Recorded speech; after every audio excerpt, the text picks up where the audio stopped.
So they called me for what? I don't know. Because I know they're not going to change it. Now, this one you're going to like. This one is from the San Diego Public Health Laboratories.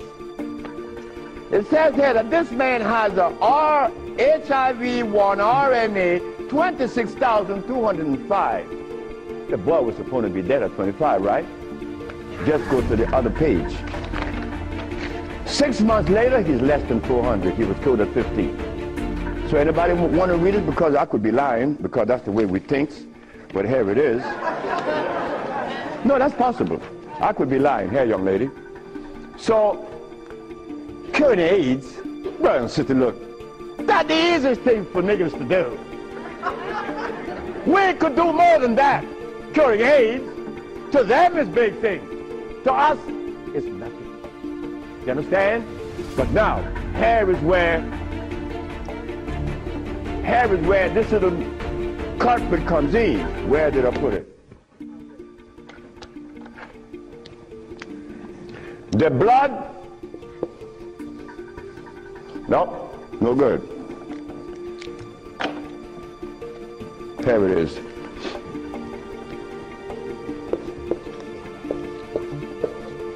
Blood and starch.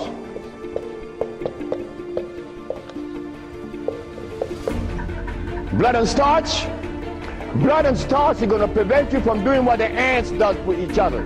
Ants, when it's getting ready to rain, you know what to do? All the black ants, they begin to do what? Cut the leaves and take them to their little nests. Ants doesn't eat leaves. They eat the mycelia that grows on the leaves with the temperature. They are farmers, but they provide when it rains. Red ants does the same. But we black people, we can't do that. Because when your brother showed the world that he cured AIDS, why didn't the African countries jump on it? All the African people eat is blood and starch, nothing else. But that is the Africa that you and I dream about. The Africa that we want to save. The Africa that we all love. I found out that there isn't a president in Africa that is interested in the cure for AIDS. Not one. No, I'm sorry. Only one. I'm not going to name the country because I may jeopardize the country. Because the one thing I learned, that when you begin to talk favorable about a country or individual, they're going to soon get him. That is a fact. So I cannot talk about the country that said to Dr. Sebi, Dr. Sebi, whenever you want to return to Africa and begin this new empire, you have 5,000 acres of land and 6 hot springs. I don't need anything else. Hot springs? 5 hot springs with 5,000 acres of land? We could grow food. We could make the best dress. I said, sir, I am not going to come to your country unless I'm able to grow marijuana. He said, marijuana? He said, wait just a minute. He said, I can't do that. I said, well, the compounds I've been giving your nephew that was autistic, that now is talking, was marijuana. And as for you is concerned, when I came here, you weren't walking. You were dying. Now you're running up the steps in the presidency. Yes, marijuana. That's a God's product. That's not cigarettes. You see what happened? My brother used to smoke cigarettes, but my brother didn't know that the tobacco that he was smoking was artificial. God didn't make that. But marijuana, God did make that. So it must have been a good reason why I was told in school that everything God made is good. Well, I know that. I live that. And I always will smoke it for as long as I live. Why? Because I have that right. I have that right. It's not everybody that uses it, from autism to arthritis, is cured. Because everything that God made is good. So as I go to Africa, all happy,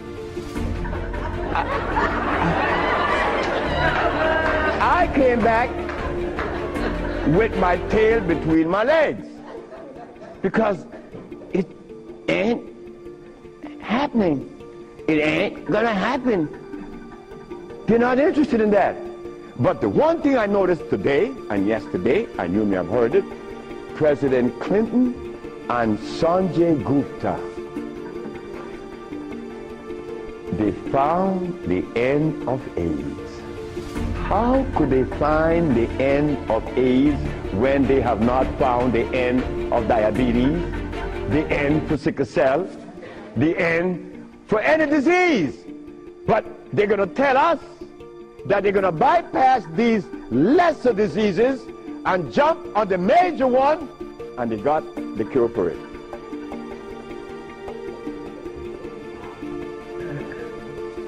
I got documents to substantiate that I cure AIDS, right? So what's up? What's up?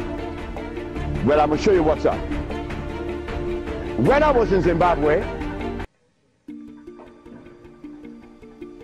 the Department of Health said, why do you come to us saying that you could help us? And your leaders in America didn't help you. My leaders in America? What do you mean by that? They mentioned Minister Firecard. I said, just a minute. I don't follow any man. I follow women. And I don't follow sick people. Because if I follow sick people, then I got to be sicker. I go to Brazil. They say, why don't you, if your leaders didn't help you, why should we? I say, my leaders, again, they brought these leaders in front of me. And they mentioned something like Al Sharpton and Jesse Jackson. I say, oh God. I say, why you all ask me about these people? I never knew of Jesse Jackson or Al Sharpton or Oprah Winfrey promoting something that is equitable and good for the black community. That's never been. What they could do is march. That I know. But why do you ask me about it? I'm asking you, why can't you incorporate this in your repertoire? You said me, I have no leaders. My leader's my mama. The biggest testicles on anybody I've ever seen, they was on my mama. So don't ask me about leaders. I don't follow leaders. I never was part of that thinking. I don't need anyone to lead me someplace. So now I'm asking you, what do we do now? I cure AIDS. Are you going to call Oprah? You don't need to. She could advertise 1 million pieces, broken pieces, right? But that's fine. But she cannot advertise the cure for humanity. But there's one little dude that got himself in trouble. And he was totally unaware of what was going to happen.